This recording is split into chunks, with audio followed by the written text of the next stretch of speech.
এসব সড়কে গাড়ি ঢুকতে ও বের হতে অনেক সময় লাগছে। এতে ভোগান্তিতে পড়েছেন যাত্রীরা। রেল স্টেশন ও বাস কাউন্টারগুলোতে কাঙ্ক্ষিত গাড়ির জন্য অপেক্ষায় রয়েছেন যাত্রীরা। তবে এত ভিড় ও গরমের মধ্যেও বাড়ি ফেরার আনন্দের কথা জানিয়েছেন তারা। বাড়তি ভাড়া নেওয়ারও তেমন কোনো অভিযোগ নেই। কমলাপুর রেল স্টেশনে ভিড় থাকলেও ট্রেনের সূচি ঠিক থাকায় স্বস্তির কথা জানিয়েছেন যাত্রীরা।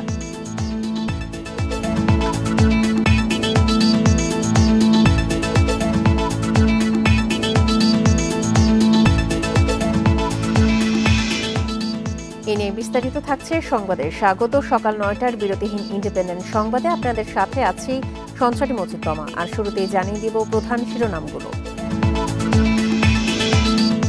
চীনে শি জিনপিং অধ্যাপক ইউনুস শীর্ষ বৈঠক, দ্বিপাক্ষিক নানা বিষয় নিয়ে আলোচনা।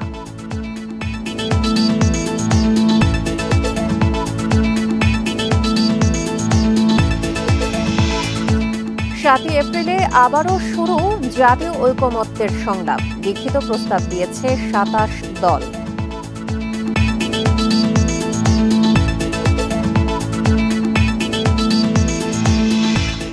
এবার রাষ্ট্রদ্রোহ মামলার আসামি হাসিনা সহ ৭৩ জন, গৃহযুদ্ধ সরকার উৎখাতে ষড়যন্ত্র।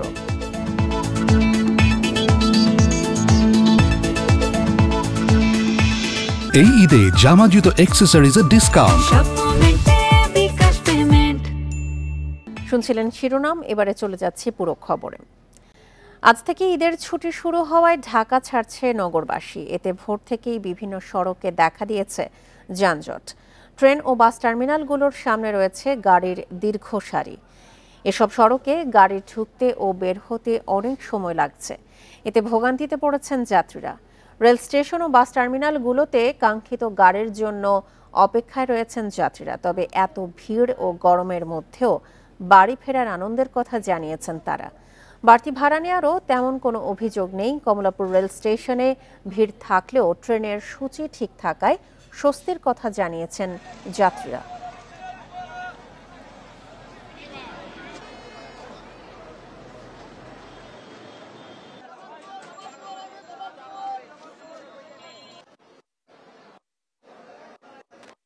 আমি বৃহস্পতিবারটা ট্রাই করেছিলাম, ওইটা হয় নাই, তো অনেক চেষ্টার পরে আজকেটা পেয়েছি। খুবই ভালো লাগছে যে বাসায় যাবো সবার সঙ্গে দেখা করতে।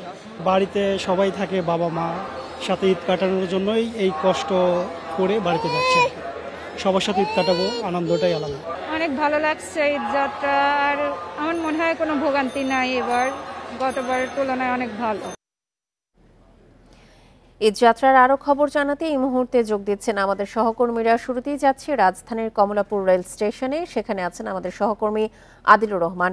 আদিলুর, সকাল থেকেই আপনি জানাচ্ছিলেন, এই মুহূর্তে আপনি কমলাপুরের যাত্রীর চাপ কেমন দেখছেন, আর যারা যাচ্ছেন তারা কি কোনো দুর্ভোগের কথা জানিয়েছেন?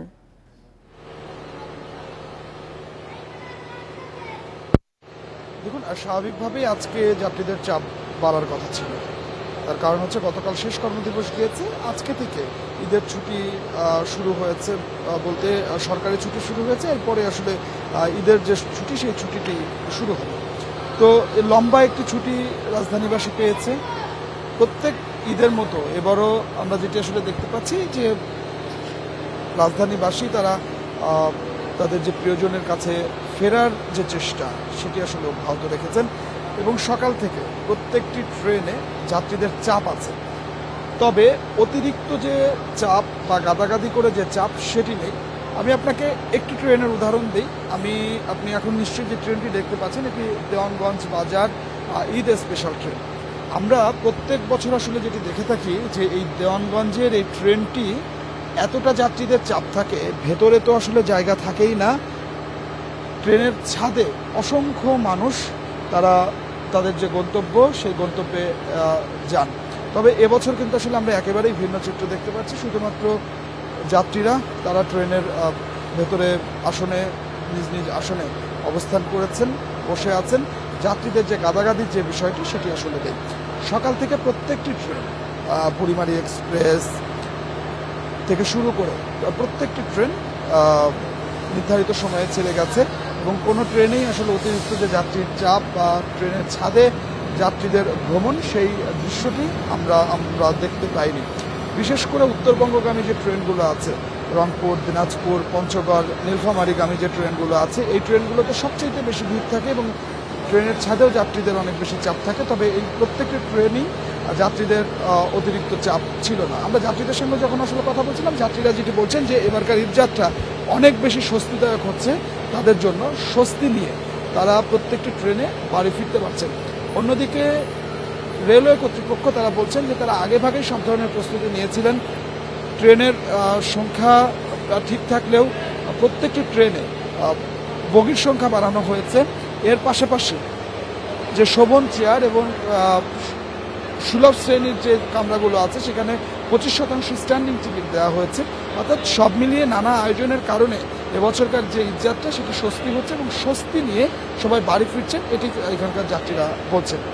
রেল স্টেশন থেকে আমার কাছে এটি ছিল এখনকার সবশেষ। আদিলুর, আপনি আমাদের সঙ্গেই থাকুন। এবার আমরা যাচ্ছি রাজধানীর মহাখালী বাস টার্মিনালে, সেখান থেকে জানাবেন আমাদের সহকর্মী বুদ্ধদেব কুণ্ডু। বুদ্ধদেব, যেমনটি আদিলুর রহমান জানাচ্ছিলেন যে আজকের রেল স্টেশনে যাত্রীর চাপ সবচেয়ে বেশি, বাস টার্মিনালগুলোতে কি অবস্থা দেখতে পাচ্ছেন, যেহেতু গতকাল শেষ কর্মদিবস ছিল ঈদের আগে?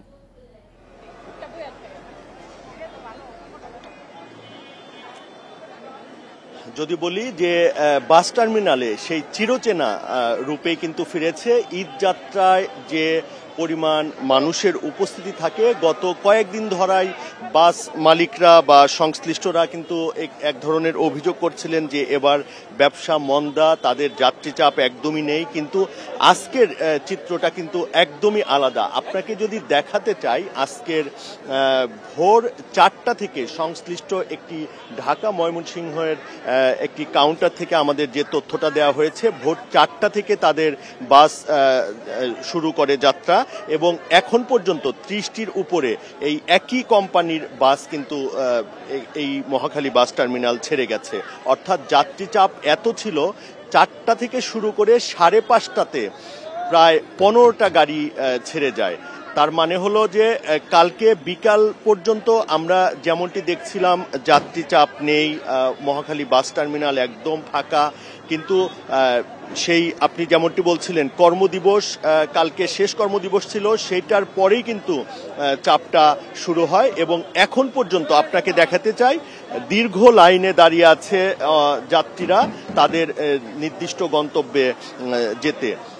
আর এখানে বাস কাউন্টারের পক্ষ থেকে তাদের যে কর্তৃপক্ষ আছে সেখান থেকে আমাদের জানানো হচ্ছে যে আসলে ভোগড়া বাইপাস এবং বোর্ডবাজার গাজীপুর চৌরাস্তা, এই ময়মনসিংহ শেরপুর যাওয়ার যে রাস্তাটা, এখানে 5 থেকে 10 কিলোমিটার দীর্ঘ যানজট রয়েছে এবং সেখানে কিন্তু তাদের প্রায় এখন পর্যন্ত 10টিরও বেশি গাড়ি আটকে আছে।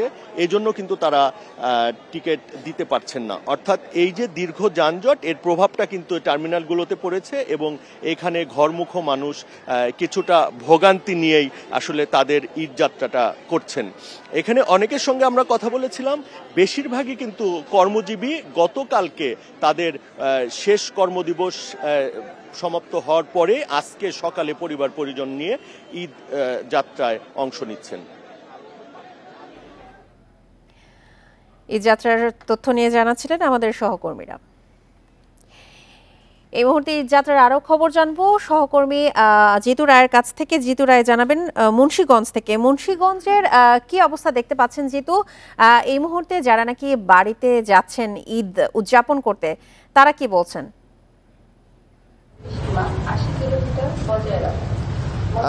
এই মুহূর্তে আমি আছি পদ্মা সেতু মাওয়া প্রান্তে। ঘরমুখ মানুষের ভিড় সকাল থেকে বেড়েছে। প্রকৃতপক্ষে বড় একটি ছুটি, ঈদ উল ফিতরের ছুটি শুরু হওয়ার বৃহস্পতিবার বিকেল থেকে পদ্মা সেতুর মাওয়া প্রান্তে কিন্তু আমরা লক্ষ্য করেছি ভিড় বাড়তে থাকে। আর আজ সকালে মোটর সাইকেল আরোহী থেকে শুরু করে যাত্রীবাহী বাসগুলোর ব্যাপক একটি আমরা কিন্তু লক্ষ্য করছি যে প্রচুর মানুষ কিন্তু বাড়ি ফিরছেন। আর সকালেই আমরা যেটি দেখেছি একেবারে ভোর থেকে সেহরির পরেই আমরা যাত্রীদের সঙ্গে কথা বলেছি, তারা বলেছে যে নির্বিঘ্নে যেহেতু তারা রোজা রেখেছেন তারা নির্বিঘ্নে যাতায়াতের জন্য রোদ ওঠার আগেই সকালে রওনা করেছেন। আর ভোর থেকে আমরা যেটি লক্ষ্য করেছি যে মোটরসাইকেল এর একটি কিন্তু বিশেষ প্রাধান্য আমরা লক্ষ্য করতে পেরেছি। এখনো মোটরসাইকেলের লেনের যে লেনটি বিশেষভাবে করা হয়েছে পদ্মা সেতু পার হওয়ার জন্য, সেই লেনটির দীর্ঘ একটি সারি। এর পাশাপাশি যাত্রীবাহী যেই বাসগুলো রয়েছে সেগুলোও কিন্তু রয়েছে। আমরা কথা বলেছিলাম যাত্রীদের সঙ্গে, ঢাকা থেকে বের হয়ে পদ্মা সেতু আসা পর্যন্ত তাদের কোনো ভোগান্তি হয়েছিল কিনা। তারা যেটি জানিয়েছে যে নির্বিঘ্নে তারা সকালে মাওয়া প্রান্ত পর্যন্ত পৌঁছাতে পেরেছে। যাত্রাপথে মধ্যপন্থী অবস্থায় কোথাও কোনো বিঘ্ন তাদেরকে পড়তে হয়নি। আমরা পদ্মা সেতু কর্তৃপক্ষের সঙ্গে কথা বলেছি, তারা যেটি বলেছে গেল 12 ঘন্টায় পদ্মা সেতু দিয়ে 27,683টি যানবাহন পারাপার করেছে। তার থেকে 3,07,67,850 টাকা তারা টোল আদায় করতে পেরেছে। আর এই যে মাওয়া প্রান্ত, সেই মাওয়া প্রান্ততে এখন যে পরিস্থিতিটি আমরা লক্ষ্য করছি যে ঈদের ছুটি শুরু হওয়ার পরে আজকের এই শুক্রবার কিন্তু মানুষের যে ভিড়, সে ভিড়টি দিন যত যাবে বা সময় যত পেরোবে ততই কিন্তু আমরা লক্ষ্য করব যে এখানে মানুষের ভিড় বাড়তে পাচ্ছি। প্রচন্ড ভিড় রয়েছে পদ্মা সেতুর টোল প্লাজার সামনে। আপনি আমাদের সঙ্গেই থাকুন। এই মুহূর্তে আমরা যাচ্ছি চট্টগ্রামে, সেখান থেকে জানাবেন আমাদের সহকর্মী আহসান রিটন। রিটন, ঢাকা চট্টগ্রাম মহাসড়কের চিত্র আপনি কেমন দেখছেন? দেখুন, আমরা আসলে ঢাকা চট্টগ্রাম মহাসড়কের যে চিত্রটি দেখেছি সেটি হচ্ছে গতকালকেও আমরা দেখেছিলাম যে আসলে একেবারে শুনশান, অর্থাৎ গতানুগতিক যে গাড়ি সেগুলি চলে। আমরা আসলে আজকে তার চেয়ে ভিন্ন চিত্র দেখেছি, বেশ গাড়ির লম্বা সারি আছে। আমরা চট্টগ্রামের রেল স্টেশনে আমরা দেখছি আসলে মহাসড়ক থেকে রেল স্টেশনে মানুষের আসলে ভিড় বেশি। আমরা এই মুহূর্তে চট্টগ্রামের রেল স্টেশনে আছি। চট্টগ্রাম সকাল থেকে 4 থেকে 5টি ট্রেন ইতিমধ্যে দেশের নানা গন্তব্যে ছেড়ে গেছে এবং এই মুহূর্তে বিজয় এক্সপ্রেস, যেটি ময়মনসিংহের উদ্দেশ্যে ছেড়ে যাওয়ার কথা ছিল 9:15 সেটি এখনও এসে পৌঁছায়নি। আমরা আসলে এখানে যারা যাত্রী রয়েছেন তারা বলছেন যে বেশ কষ্ট করে তাদেরকে কাঙ্ক্ষিত যে টিকিট সেটি সংগ্রহ করতে হয়েছে এবং সংগ্রহ করার পরে তারা আজকে একেবারে ভোরে ভোরেই এখানে এসছেন, যেহেতু বাড়ি দীর্ঘদিন পর তারা বাড়ি যাবেন এবং প্রিয়জনের সঙ্গে ঈদ করবেন। একটা অন্যরকমের আমেজ আবহাওয়া তাদের মধ্যে ভিতরে কাজ করছে এবং সেই বিষয়টিকে মাথায় রেখে আমরা দেখছি আসলে ময়মনসিংহগামী লোকজনের ভিড় এই মুহূর্তে চট্টগ্রামের রেল স্টেশনে আছে। এর আগে যে গাড়িগুলো, যে ট্রেনগুলো ছিল সেগুলো সিলেট সহ ঢাকার অন্যান্য জায়গায় চলে গেছে। আমরা সেটি নিয়ে রেল স্টেশন কর্তৃপক্ষের সাথে কথা বলছি। তারা যেটি বলছেন সেটি হচ্ছে যেহেতু ঈদে মানুষের বাড়তি একটি চাপ থাকে সঙ্গত কারণ তারা প্রতিটি ট্রেনে বাড়তি বগি সংযোজন করেছেন এবং ট্রেনে যাত্রীদের যাতে কোনো রকমের অপ্রীতিকর ঘটনা না ঘটে, কেউ যাতে কোনো রকমের ঝামেলা করতে না পারে সেই বিষয়টিকে মাথায় রেখে তারা আসলে তাদের যে নিরাপত্তা বাহিনী রয়েছে সেই নিরাপত্তা বাহিনী বেশ সজাগ আছে, সাদা পোশাকধারী পুলিশও আছে। যারা যাত্রী রয়েছেন তারা বলছেন যে আসলে ক্ষেত্র বিশেষে টিকিট পেতে অনেককে বেশ ব্যাক পেতে হয়েছে, কিন্তু তারপরেও তারা দীর্ঘদিন পর তাদের প্রিয়জনের সঙ্গে গ্রামে ঈদ করবেন, সেটাই এখন তাদের কাছে মুখ্য একটি ব্যাপার। অর্থাৎ তাদের যে কষ্ট ছিল সেই কষ্ট তারা সয়ে গেছে এবং সেটি এখন তাদের মধ্যে নেই। কিছুক্ষণ পরেই চট্টগ্রাম রেল স্টেশনে বিজয় এক্সপ্রেস এসে দাঁড়াবে। তারপর ময়মনসিংহগামী যে সমস্ত যাত্রী এখানে রয়েছেন তারা তাদের গন্তব্যে যাওয়ার জন্য ট্রেনে উঠবেন এবং তারপর নির্দিষ্ট একটি সময় তারা গন্তব্যে পৌঁছাবেন। আমরা দেখেছি সকাল থেকে, গতকালকে সকালেও আমরা আসলে এই ট্রেন স্টেশনে এত ভিড় দেখিনি, যেহেতু গতকালকে শেষ কর্মদিবস ছিল এবং প্রায় 9 দিনের একটি টানা ছুটি রয়েছে। সেই বিষয়টিকে মাথায় রেখে আজকে ঈদের লম্বা ছুটিতে ঈদ উদযাপন করতে মানুষ বাড়ি ফিরছেন। ধন্যবাদ আপনাকে। চট্টগ্রাম থেকে ঈদ যাত্রার সবশেষ তথ্য নিয়ে জানাচ্ছিলেন আমাদের সহকর্মী আহসান রিটন। এবারে জানাবো অন্যান্য প্রসঙ্গ। বেজিংয়ের গ্রেট হল অব দ্য পিপলে প্রধান উপদেষ্টা অধ্যাপক মোহাম্মদ ইউনুস দ্বিপাক্ষিক বৈঠক করছেন চীনের প্রেসিডেন্ট শি জিনপিংয়ের সঙ্গে। সময় সকাল 8টায় শুরু হয় এই শীর্ষ বৈঠক। দুই দেশের দ্বিপাক্ষিক স্বার্থ সংশ্লিষ্ট নানা বিষয় রয়েছে এই আলোচনায়। পরে 9:45টার দিকে প্রেসিডেন্সিয়াল বেইজিংয়ে চীনা ব্যবসায়ী নেতাদের সঙ্গে একটি বিনিয়োগ সংলাপে যোগ দেবেন অধ্যাপক ইউনুস। চীনের বিনিয়োগকারীদের বাংলাদেশে ব্যবসা বান্ধব পরিবেশ সম্পর্কে অবহিত এবং চীনা বিনিয়োগ আকর্ষণই এর লক্ষ্য। এছাড়াও সেখানে টেকসই অবকাঠামো, জ্বালানি খাতে বিনিয়োগ সহ নানা বিষয়ে 3টি গোলটেবিল বৈঠকে যোগ দেবেন অন্তর্বর্তী সরকার প্রধান। 4 দিনের সফরে বুধবার চীনে যান তিনি। বৃহস্পতিবার বক্তব্য রাখেন বোয়াও ফোরাম ফর এশিয়া সম্মেলনে।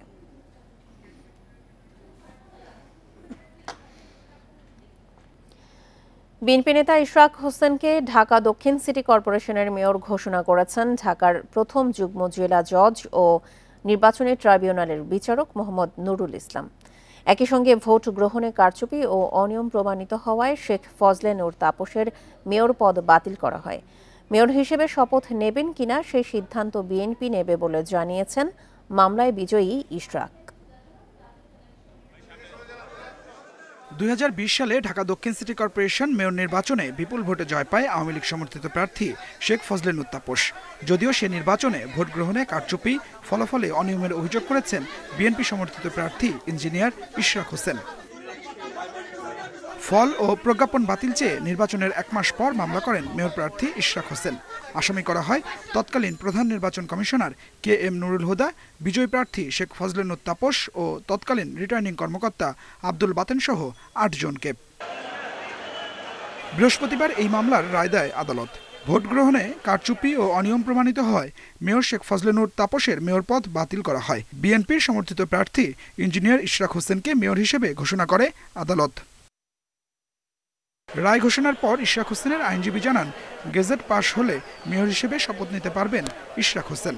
সরকারের নির্বাচন কমিশন এবং কমিশনের যে লোকজন তারাও সহায়তা করে যে এক পেছে রায় নিয়েছিল। আজকের বিজ্ঞ আদালত এই 5 বছরের আইনগত প্রক্রিয়ার মাধ্যমে সেই রায়টাকে বাতিল করেছেন। সেই রায় বাতিল করে আমাদেরকে এই আগের যে মেয়র ছিল, যিনি ঘোষিত তথাকথিত মেয়র ছিলেন, ওনার এই মেয়র পদ বাতিল করেছেন এবং ওই গ্যাজেটও বাতিল করার নির্দেশ দিয়েছেন। তবে মেয়র হিসেবে শপথ নেবেন কিনা সেই সিদ্ধান্ত নিতে দলের উপর নির্ভর করছেন বিএনপি নেতা ইশরাক হোসেন। আজকে ন্যায় বিচারের আমি পেয়েছি এবং বাংলাদেশে ন্যায় বিচার ফিরে আসুক, জনগণ যে একজন সাধারণ নাগরিক যাতে তার ন্যায় বিচারটি পায়, সেটির ধারাটা যে শুরু হচ্ছে বা শুরু হয়েছে খুনি স্বৈরাচারী ফ্যাসিবাদী হাসিনা সরকারের পতনের পর, সেটির ধারাটা অব্যাহত থাকুক। রায়ের পর বিজয়ী ইশরাক হোসেন বলেন, ভোটার কিংবা জনগণ নয়, অনিয়মই ছিল ফ্যাসিস্ট আওয়ামী লীগের নেতাকর্মীদের জয় পাওয়ার হাতিয়ার। Adilur Rahman, independent news, Dhaka.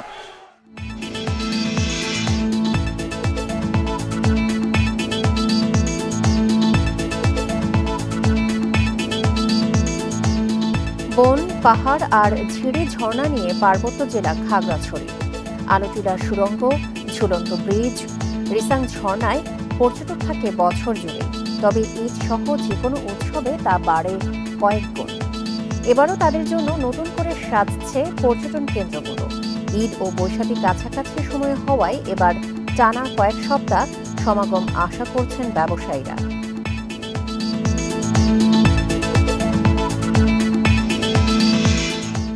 এ নিয়ে বিস্তারিত থাকছে সংবাদের পরের অংশে। যাচ্ছি পরের খবরে। পবিত্র রমজানে অসহায় দরিদ্র মানুষের পাশে বস্তা ভর্তি খাবার নিয়ে আমরা বিএনপি দিচ্ছে ছিন্নমূলদের কয়েকদিনের খাবার। বিএনপির ভারপ্রাপ্ত চেয়ারম্যান তারেক রহমানের পৃষ্ঠপোষকতায় শুধু খাবারই নয়, নতুন বাড়ি, নগদ অর্থ, চিকিৎসা সেবা সহ অসহায় মানুষের কর্মসংস্থানের ব্যবস্থা করে দিচ্ছে সংগঠনটি। অন্তত 1 সপ্তাহের নিত্যপণ্য সহ নানা ধরনের খাবার এই বস্তায়। আর সেই বস্তা ভর্তি খাবার নিয়ে নিরলস ছুটছেন আমরা বিএনপি পরিবারের একদল কর্মী।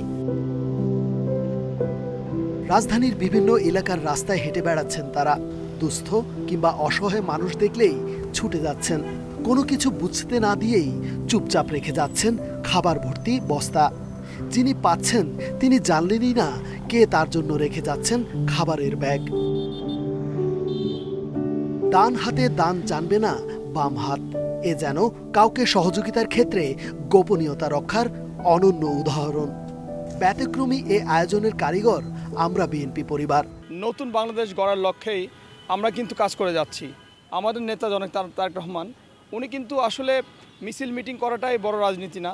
উনি কিন্তু একটু রাজনীতিকে একটু অন্য লাইনে নিয়ে যাচ্ছে, সেটা হচ্ছে সেবামূলক। চেষ্টা করতেছি আমরা একের পর এক কাজ করে যাচ্ছি সবার সেবামূলক। আসলে কোনটা আলোচিত হবে কোনটা সমালোচিত হবে জানি না, তবে আমরা কাজ করে যাচ্ছি নিরলসভাবে। আমরা প্রতিদিন 2-3টা টিমে ভাগ হয়ে আমরা বিএনপি পরিবার বাংলাদেশের বিভিন্ন প্রান্তরে কাজ চালিয়ে যাচ্ছি জনাব তারেক রহমানের নির্দেশে। অসহায় দরিদ্র মানুষের পাশে গত 1 যুগ ধরে নানাভাবে সহযোগিতা করছে আমরা বিএনপি পরিবার। লক্ষ্য সমগ্র বাংলাদেশকে দরিদ্রমুক্ত এক পরিবারে অন্তর্ভুক্তি, যার প্রধান পৃষ্ঠপোষক বিএনপির ভারপ্রাপ্ত চেয়ারম্যান তারেক রহমান। রেজওয়ানুল হক, ইন্ডিপেন্ডেন্ট নিউজ, ঢাকা। সংবাদের এ পর্যায়ে জেনে নেব এ সপ্তাহের বাজার দর। রাজধানীর কারওয়ান বাজার থেকে এই মুহূর্তে বাজার দর নিয়ে জানাতে যোগ দিচ্ছেন আমাদের সহকর্মী তারেক হোসেন। তারেক, আর মাত্র মাঝে ঈদের 2-3 দিন বাকি, এই মুহূর্তে আপনি বাজার পরিস্থিতি কেমন দেখছেন?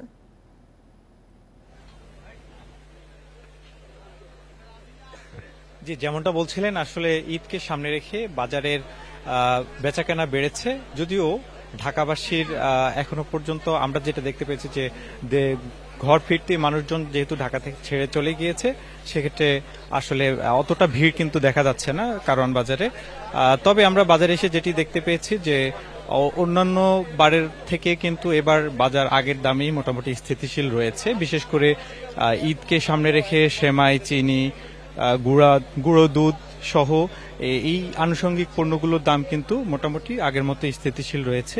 সেমাই, খোলা সেমাই যেটা লাচ্ছা সেমাই বিক্রি হচ্ছে কেজি প্রতি 160 থেকে 200 টাকা দরে। এছাড়া প্যাকেট যে সেমাই 200 গ্রামের প্যাকেট বিক্রি হচ্ছে 45 থেকে 50 টাকা দরে। এছাড়াও আমরা দেখতে পেয়েছিলাম যে চিনির দাম কিন্তু খুব একটা বাড়েনি। আমরা রোজার শুরুতে যেটা দেখতে পেয়েছি 115 থেকে 120 টাকা কেজি চিনি পাওয়া যেত, এখনো ঠিক তেমনটাই পাওয়া যাচ্ছে। আর আমরা যেটা দেখতে পেয়েছি যে আসলে মুরগির মাংসের দাম, বিশেষ করে গরু গোশতের দাম, এগুলো মোটামুটি কিছুটা বেড়েছে দাম। গত 2 সপ্তাহ থেকে কিন্তু এগুলোর দাম বাড়তি। বিশেষ করে ব্রয়লার মুরগি 2 সপ্তাহ আগে কিন্তু ছিল 190 থেকে 200 টাকা কেজি দরে বিক্রি হচ্ছিল, কিন্তু এখন দেখা যাচ্ছে যে দরটা একটু বেড়ে গিয়েছে, প্রায় 200 থেকে 230 টাকা, এবং সোনালী মুরগি বিক্রি হচ্ছে 300 থেকে 330 টাকা দরে। এছাড়া গরু মাংসের দামও কিন্তু কিছুটা বেড়েছে, 780 থেকে 800 টাকা কেজি দরে বিক্রি হচ্ছে। এই ছিল কারওয়ান বাজারের আজকের এই বাজার পরিস্থিতির সর্বশেষ। বাজার পরিস্থিতি নিয়ে জানাচ্ছিলেন আমাদের সহকর্মী তারেক হোসেন। চীনের প্রেসিডেন্ট শি জিনপিং এর সঙ্গে দ্বিপাক্ষিক বৈঠক শেষে কথা বলছেন প্রধান উপদেষ্টা অধ্যাপক মোহাম্মদ ইউনূস। আমরা সরাসরি যাচ্ছি সেখানে। Full of ambition, aspirations, and ready to do all unexpected things never thought of. So that's the exciting part of Bangladesh. When we became an independent country separating from Pakistan in 1971, we had practically no industry at all. We were a nation of farmers. That's what we did. Out of nowhere, something started very small, making shirts, making clothes, garments, in a very small way. Because Hong Kong business people and others wanted to set up little factories in Bangladesh because they are running out of their international permission to get a quota-free entry into the market. So Bangladesh still had that privilege, so they wanted to use that. So that was the beginning. Today, we're the second largest garment manufacturers in the whole world. Second largest, next to China. It's not India, which is very large country compared to us. It's Bangladesh. Out of nowhere. They didn't know what a factory is. And who were the people who were running things, were producing all those clothes? Women. Women never came out of their homes in Bangladesh. That's a tradition. Suddenly, this industry began. Women came out of their homes, dared to come to the city, work in factories. 80% of our garment workers are women. So miracles after miracles keep happening. That's Bangladesh. And it's a very interesting location too. I think that will be very useful for you to remember. I wish we had a map of Bangladesh showing where Bangladesh is. In the far eastern part of Indian subcontinent. Tiny little place called Bangladesh. Crisscrossed by major rivers in the world. Ganges, Brahmaputra, you name it. They all run to Bangladesh. And on the north of us is the Everest. In the country of Nepal, right over us in the north. And then Bhutan, next country. The reason I'm mentioning this amazing location of Bangladesh makes it a very exciting country. Bangladesh oversees the whole Bay of Bengal as their backyard pond. Huge access to the world, Bay of Bengal. Nepal, Bhutan, landlocked country, they have no access to the sea. So if you are a landlocked country, your fate is sealed. And that's what Nepal, Bhutan suffer from. They are landlocked. If they have to be present in the world market, they have to pass through Bangladesh. They have to bring things, send things through Bangladesh. And suddenly you have a new economic zone. Bangladesh, Nepal, Bhutan. Then you look at India. All the 7 states of India in the east, called 7 sisters, they are landlocked too. So on the north and the east, what we got, landlocked countries, 7 sisters, Nepal, Bhutan. So if you have to do business of the world, you have to go to Bangladesh. So Bangladesh is their path, not only for Bangladesh itself, but for 3 other major regions. You can have this advantage of having businesses in this whole region through Bangladesh. That's the most exciting part of it. And all this asking for inviting business people to come and start business here. Set up your factories, sell to the whole region, and sell to the whole world. So we could be the production hub of this entire region. You locate your industry, sell it to Bangladesh, sell it to other countries around us, and to the world. So this will be the most important aspect of it. And there is no shortage of young people, both men and women, very oriented to the new world, new way of thinking, new way of doing things, very quick to adapt, very quick to learn.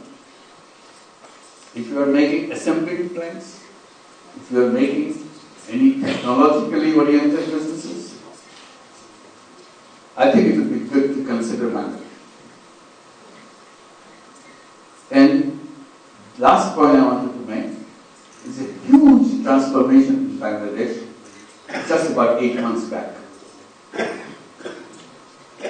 Bangladesh overcame all the terrible things that happened to Bangladesh in the recent years and emerged as a completely new nation because of the young people. And they talk about, young people talk about creating new Bangladesh. You are invited to be part of that new Bangladesh. It's not only business, it's a transformation. It's a mission. While you do your business, you accomplish things right in front of your eyes. A new generation of young people emerging. And because of you, because you located your industry, you located your business in the place where young people are just about to hit the city, be the leaders of the world, show what young people can accomplish, and in what Bangladesh is. A country which will lead the way to their young people, both boys and girls,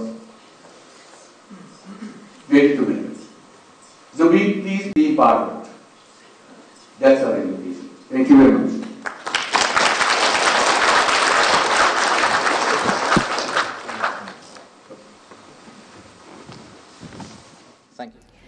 চীনা বিনিয়োগ সম্মেলনে বক্তব্য রাখছিলেন প্রধান উপদেষ্টা doctor Mohammad Yunus. আমরা সরাসরি ছিলাম সেখানে। যাচ্ছি পরের খবরে। নদী, পাহাড় ও ঝর্ণার সৌন্দর্য উপভোগে পর্যটকদের অন্যতম গন্তব্য খাগড়াছড়ি। এবার ঈদ ও বৈশাখী উৎসব কাছাকাছি সময়ে হওয়ায় প্রচুর পর্যটক সমাগমের আশা ব্যবসায়ীদের। দর্শনার্থীদের বরণে প্রস্তুতি নিচ্ছে পর্যটক কেন্দ্রগুলো। পর্যটকদের নিরাপত্তায় সার্বক্ষণিক থাকবে টুরিস্ট পুলিশ। পাহাড় অরণ্য, ঝিরি, ঝর্ণা সহ প্রাকৃতিক সৌন্দর্যের সমাহার পার্বত্য জেলা খাগড়াছড়িতে। বছর জুড়েই আলুটিলার রহস্যময় সুড়ঙ্গ, ঝুলন্ত ব্রিজ, ডিংছা ঝর্ণা সহ বিভিন্ন পর্যটন কেন্দ্রে মুখরিত থাকে পর্যটকদের পদচারণায়। তবে ঈদ সহ যে কোনো উৎসবে ভিড় বাড়ে কয়েক গুণ। এবার ঈদে পর্যটকদের বরণে বিভিন্ন পর্যটন কেন্দ্রে চলছে মেরামত ও সংস্কারের কাজ। ভালো সেবা দিতে প্রস্তুত সংশ্লিষ্টরা। আলুতিলা পর্যটন কেন্দ্রের সব পর্যটক বরণের জন্য আমরা সব ধরনের প্রস্তুতি গ্রহণ করা হয়েছে। মূল আকর্ষণ হচ্ছে ঝুলন্ত ব্রিজ, ওইটার কাজ চলতেছে, আর ভিতরে প্লাস যে উন্নয়ন কাজগুলো চলতেছে। আমরা আশা করতেছি গত বছরের তুলনায় এবার পর্যটকের সমাগমটি বাড়বে। ঈদ ও বৈশাখী উৎসব কাছাকাছি সময়ে হওয়ায় এবার টানা কয়েক সপ্তাহ পর্যটক সমাগম থাকবে বলে আশা ব্যবসায়ীদের। সাজেকে আমাদের যেটুকু অংশ পুড়ে গেছে তার চেয়ে বেশি অংশ রিসোর্ট খালি আছে, পর্যাপ্ত পরিমাণ স্পেস আছে, টুরিস্ট স্বাচ্ছন্দ্যে ঘুরতে পারবে। পর্যটকদের জন্য 3 স্তরের নিরাপত্তা ব্যবস্থা করেছে টুরিস্ট পুলিশ। পর্যটন কেন্দ্রে সার্বক্ষণিক টহলের পাশাপাশি থাকবে ভ্রাম্যমাণ টিমও। টুরিস্ট পুলিশের পক্ষ থেকে আমাদের 3টি ভাগে আমরা নিরাপত্তা নিশ্চিত করেছি পর্যটন স্পটে, ঈদের পূর্বে, ঈদের দিন এবং ঈদের পরবর্তী। যেহেতু সরকারিভাবে প্রায় 9 দিনের মতো ছুটি, সেই ক্ষেত্রে আমরা ঈদের পূর্বে আমাদের 6-1 একটা ডিউটিতে থাকবে, এটা আলুটিলা পর্যটন স্পটে। টানা ছুটির সময় খাগড়াছড়ি ও সাজেকে লক্ষাধিক পর্যটক সমাগমের আশা করছেন ব্যবসায়ীরা। Independent news. এ ছিল বিরতিহীন ইন্ডিপেন্ডেন্ট সংবাদে। আমন্ত্রণ পরের আয়োজনে।